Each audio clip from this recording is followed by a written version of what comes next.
رب العالمين. الحمد لله العزيز الحميد وعد الشاكرين بالمزيد وتوعد الكافرين بالعذاب الشديد وأشهد أن لا إله إلا الله وحده لا شريك له الغفور الودود ذو العرش المجيد فعال لما يريد وأشهد أن سيدنا محمدا عبده ورسوله خير العباد صاحب القول الشديد والأمل الرشيد وصلى الله وسلم عليه كلما أصيب المؤمن بالسراء فشكر والضراء فصبر وعلى آله وصحبه ومن سلك طريقه إلى يوم الدين.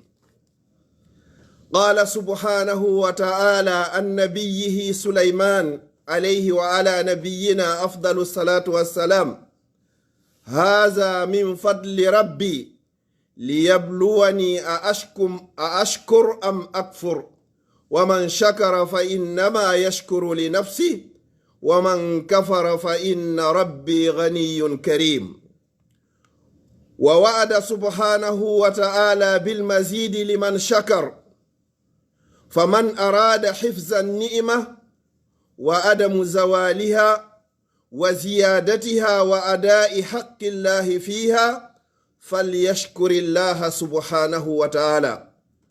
قال مولانا عز وجل في محكم التنزيل: وإذ تأذن ربكم لئن شكرتم لأزيدنكم ولئن كفرتم إن عذابي لشديد. أيها الإخوة، فإن موضوع خطبتنا في هذه الدقائق المعدودة إن شاء الله سوف يدور حول شكر النعمة، كما قال سبحانه وتعالى: لئن شكرتم لأزيدنكم.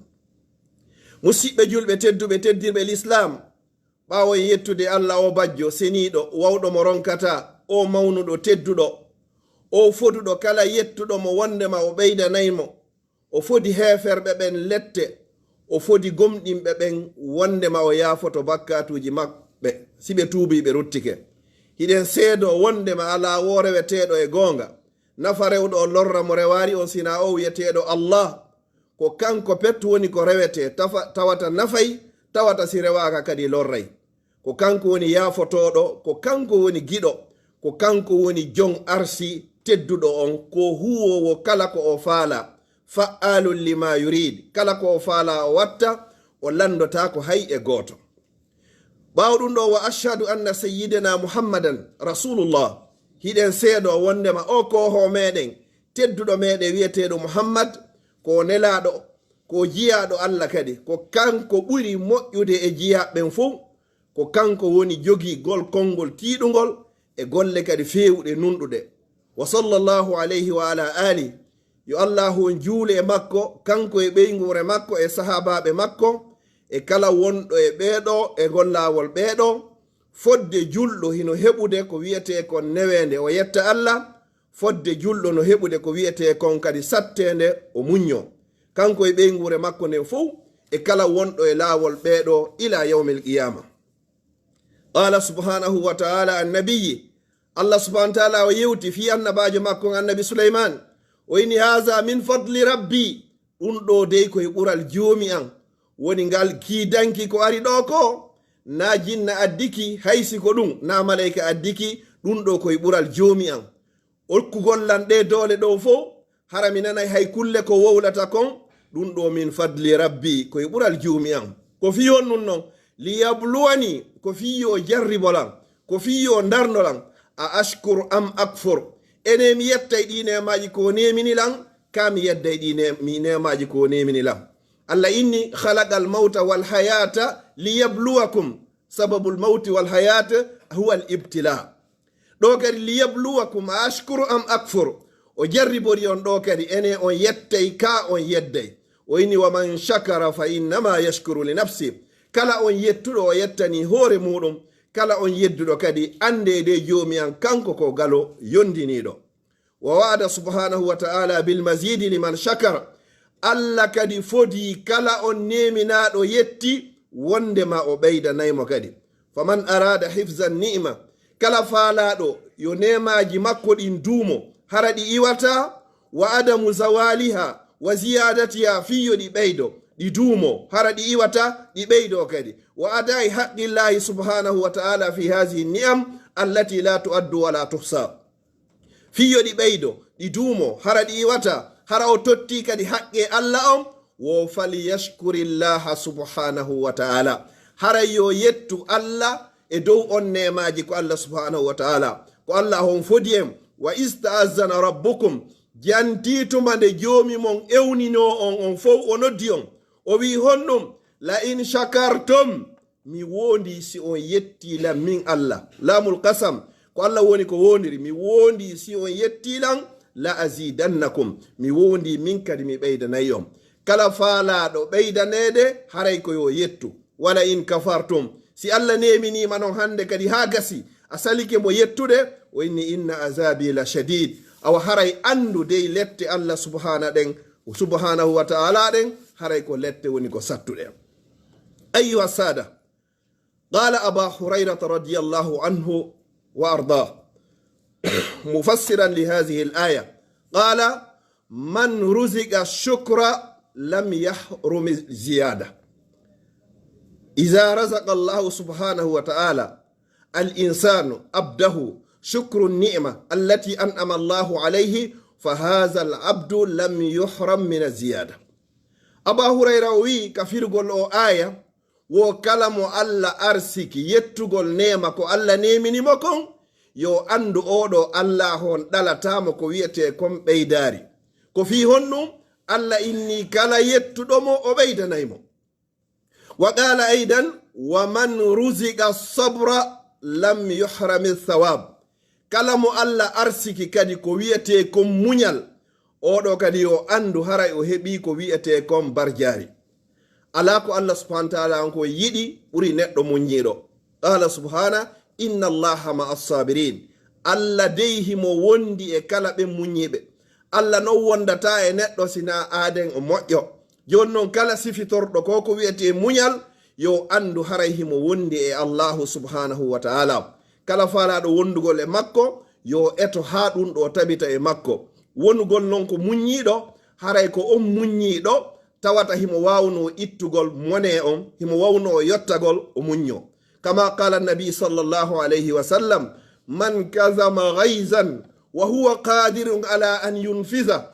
da'ahu llahu yawma alqiyamati ala ru'usi alkhalaiq hatta yukhayyirahu llahu min arhuri al'ayni ma sha aw kama qala alayhi salatu wassalam ko wiyete muññagol ngol koko nelaɗo sallallahu alayhi wa sallam maaki kon e hadisi selluɗo wo kala on moɗuɗo tikkere man kazama ghaizan kala on moɗuɗo tikkere wa huwa qadirun ala an yunfiza kono hara himo wawno yottade kono o muñño ɗon e hoore konko waɗa ɗon o muñño e hoore konko bonna o muññora kadi hara ko fi allah hara o muññorari fi o wawata ittugol o muññorari saabu hulugol reedu kono himo wawno ittugol kadi hara hay goto kadi haɗarimo ɗum no o muññoroli wajhillah honɗum wonata joddi makko ni da'ahu llahu yawma alqiyamati ala ru'usi alkhalaiq allah subhanahu wa ta'ala o noddo yawma alqiyama e hoore tagefa ngon fof kaarijo ɓi kaarijo o noto o inna ndaru ɗo e hurul ayni on fof suɓo ɗo yeru embere nombre mo faalaɗa o haray ko an woni ko wodani ɗum ɗo fi honɗum sabu ko muññino on konka aduna ko o waɗa kon hara ko muññorno kadi ko fi allah ayyuha sada qala aba hurayra wa man ruziqa tawba lam yuhram alqabuli wal afu qala subhanahu wa ta'ala wa tubu ila allahi jami'an ayyuha almu'minun la'allakum tuflihun wa qala an-nabi sallallahu alayhi wa sallam man lazima al-istighfar ja'ala allahu lahu min kulli dhiqin makhraja wa min kulli bala'in afiya aw kama qala alayhi salam nelado sallallahu alayhi wa sallam be maki allah daaliga deftere makko wo ko onon yo gomɗinɓe on fop moɗon tuube ruttoɗon ka allah belajo on maloyte ɗo hay na keferɓe ɓe nodda na nafigiɓe nodda na fasigiɓe nodda ko homɓe nodda ayyuhal mu'minun wa qala fi ayatin ukhra ya ayyuhal lazina amanu tubu ila Allahi tawbatan nasuha asa rabbukum an yukaffira ankum sayyi'atikum wa yudkhilakum jannatin tajri min tahtiha al anhar. wonon kala mo Allah subhanahu wa ta'ala on arsiki ko wiyete tubugol yo andu kadi halla al arsikimo ko wiyete kon jabanede. Allah arsikimo kay ko wiyete ko yaafede. kala tubudo ka rutti ka Allah o timmini shartiji tububu yedin fof Allah subhanahu wa ta'ala on jabanay mo tububu ye makko. qala nabi sallallahu alayhi wa sallam wallazi wallahi inni la astaghfirullah fil yawmi wal layla akthar min 70 marra wa fi riwayatin akthar min 100 marra فهذا رسول الله صلى الله عليه وسلم وقد غفر الله له ما تقدم من ذنبه وما تأخر. oɗo ko nelaɗo Allah sallallahu alaihi wasallam ko kamɓe woni ko wondiri ɓe ini wallahi ɓe wondiri Allah subhanahu wa ta'ala. kamɓe nelaɗo sallallahu alaihi wasallam nyande be nyande ɓe tuubay ɓe rutto ka Allah subhanahu wa ta'ala ɓuri laabi 90 e filla yegoɓe wi ɓuri laabiji 100. si tawi noon fa haza halu rasulillahi sallallahu alaihi wasallam. si tawi ko ɗum ɗo woni alhaali nelaɗo tawata Allah yaafike mo dendangal bakkatuyi ko ardini e ko sakkindini simo jogino ɗulle o joganoke. jonno si tawi oɗo o waɗiri ni enen haray ko laabijil hanuɗen waɗugol istighfar. Allah noddi gomɗinɓe ɓen o yini ko ono yo gomɗinɓe o noddirɓe kadi bi sifatil iman ya ayyuhallazina amanu kono nde wiwɓe gomɗiniɓen tigi gomɗini Allah gomɗini lelaɗo makko gomɗini defte tippinaɗen fof gomɗini ñalande dargal gomɗini maya immito gomɗini aljanna gomɗini yiite gomɗini kala ko nanɗon tahara o yi'ari ɗum ɗo fof o gomɗini ko onon ɗo woni ko nodda o yini ko onon yo gomɗinɓe wo tuubu ilallah on fof noon tuube ruttoɗon ka Allah. o innari heferɓe ɓen o innari fasiqiɓe ɓen o innari nafiqiɓe ɓen ko an innuɗo pellet ko a gomɗinɗo ko a julɗo tigi ko an inna yo tuubo fi honno la'allakum tuflihun belajo onon Allah subhanahu wa ta'ala on o malnayi on o arsika on ka adna ɗo kadi o reena on o danda on. haray ɗen andi subhanahu wa ta'ala ko wi kon faqul tastaghfiru rabbakum innahu kana ghaffara yursilis samaa alaykum midrara wa yumdidukum bi amwalin wa banin wa yaj'al lakum jannatin wa yaj'al lakum anhara ma lakum la tarjuna lillahi waqara. ɗiɗo fof kala duumiɗo ko wiyete kon istighfar ko ɗiɗo Allah subhanahu wa ta'ala on waɗantamo. faqul tastaghfiru rabbakum tuube ruttoɗon so nga waɗi ɗum ko honno innahu kana ghaffara ko heewuɗo yaafagol bakkatuji ɗin fap. si a bonni bimbi toro Allah yo Allah subhanahu wa ta'ala o yaafoma. si ko ñaloroma kadi toromo yo o yaafoma. si ko kiikiɗa toromo yo o yaafoma. wala yazalu lisanika rutban li zikrillah. ɗengal ma ngal wata ngal seeru hingal jantade inde Allah wigol astaghfirullah ma wigol subhanallah waɗama ɗum wigol la ilaha illallah kama jaa fi lhadisi sahih anna nabi sallallahu alayhi wa sallam qala ahabbu lkalami ila Allah arbaun qawluka subhanallah walhamdulillah wa la ilaha illallahu wallahu akbar. ahabbu lkalami ila Allah konguɗi ɓurɗi moƴƴude e ɓuraɗi yiɗede ɗin ka Allah subhanahu wa ta'ala haray ko ɗi konguɗi ɗo nayi. wi'ugol subhanallah Allah no yiɗi ɗum, walhamdulillah Allah no yiɗi ɗum, wa la ilaha illallah Allah no yiɗi ɗum, wallahu akbar ko ɗiɗo Allah ɓuri yiɗude ko ɗiɗo ɓura yiɗede ka makko. senade wodani Allah en yetti Allah e dow nemaji ko nemini on en seediki ala reweteɗo e gonga nafa rewɗo lorra mo rewari si wona Allah ko ɗum wiyete la ilaha illallah wallahu akbar. wallahi Allah ko mawɗo o haton jina hay goto e meɗen ala hay e goto tawayɗo si wona hino haton jiɗe subhanahu wa ta'ala. wa man lazima al istighfar lam yuhramil al maghfira. kala on neɗɗo duumiɗo kadi e waɗugol istighfar yo andu kadi Allah haɗatamo kadi e yaafede bakkatuji makko. wa qala aidan aba hurayra mufassiran li hadhihi al aya wa man ruziqa du'a lam yuhramil ijaba. kala kadi mo Allah arsigi ko wiyete kon toragol wa qala rabbukum du'uni astajibu lakum. jomi mon daali wo torela min jomi mon mi jaabinanayi on. ko tongi o jaabinandema ko a torademo. si a toriki Allah tun o jaabinante imma ajilan aw ajila ma imma ɗon e ɗon ma pellete o jaabinante. Allah subhanahu wa ta'ala ko moƴƴo himo jaabinira du'aji goo sabu yiltugol nawnaji e problémeji e ma. himo jaabinira du'aji goo sabu dandugol ɓeygure maɗa.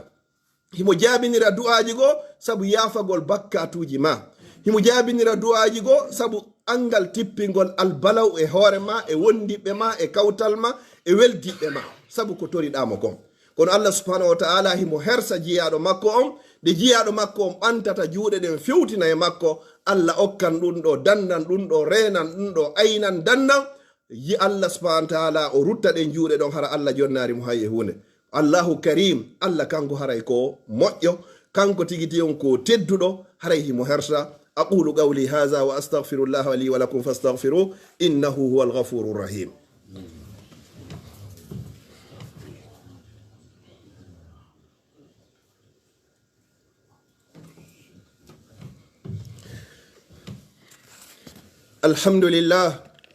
الحمد لله على نعمة الإسلام وكفى بها من نعمة ثم الصلاة والسلام على المبعوث رحمة للعالمين محمد بن عبد الله وعلى آله وأصحابه ومن تبعهم بإحسان إلى يوم لا مرد له من الله.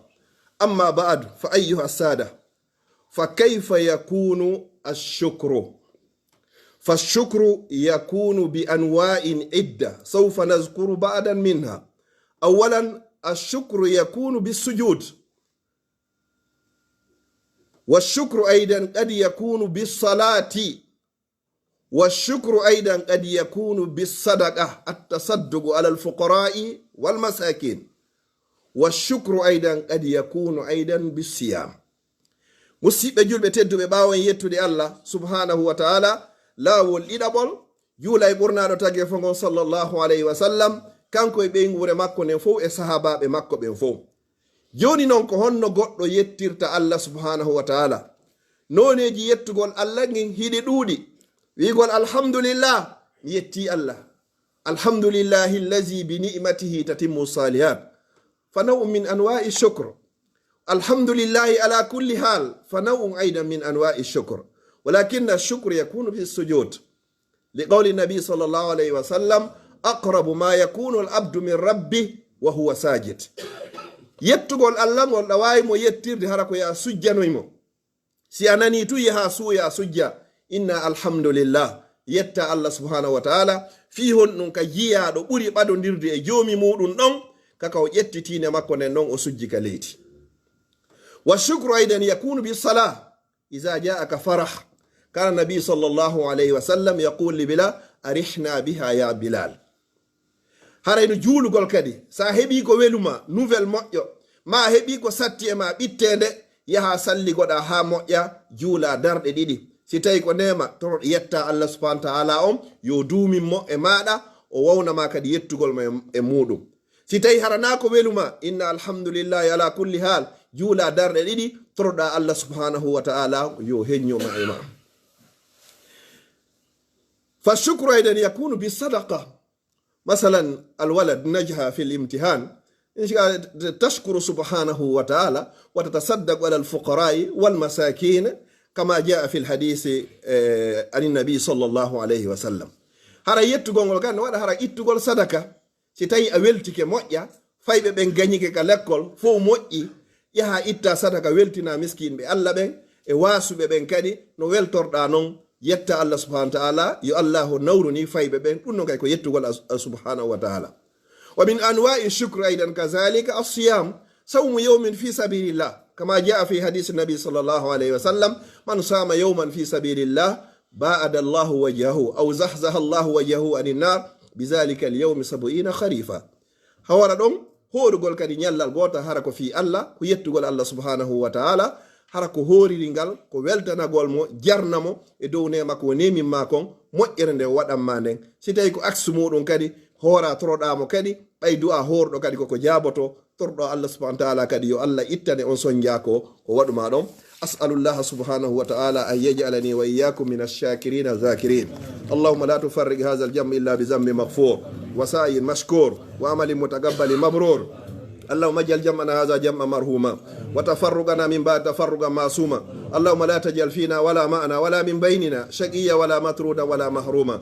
اللهم ألف بين قلوبنا وأصله ذات بيننا واهدنا سبل السلام ونجنا من الظلمات إلى النور وجنبنا الفواحش ما ظهر منا وما بطن واجعلنا من الراشدين. اللهم إنا نعوذ بك من زوال نعمتك وتحول عافيتك وفجاءة نقمتك ومن جميع سخطك. اللهم اجعل لنا من كل هم فرجا ومن كل ضيق مخرجا ومن كل بلاء عافية برحمتك يا عزيز يا غفار. وصلى الله وسلم وبارك على نبينا محمد وعلى آله وصحبه وسلم تسليما كثيرا. وآخر دعوانا الحمد لله.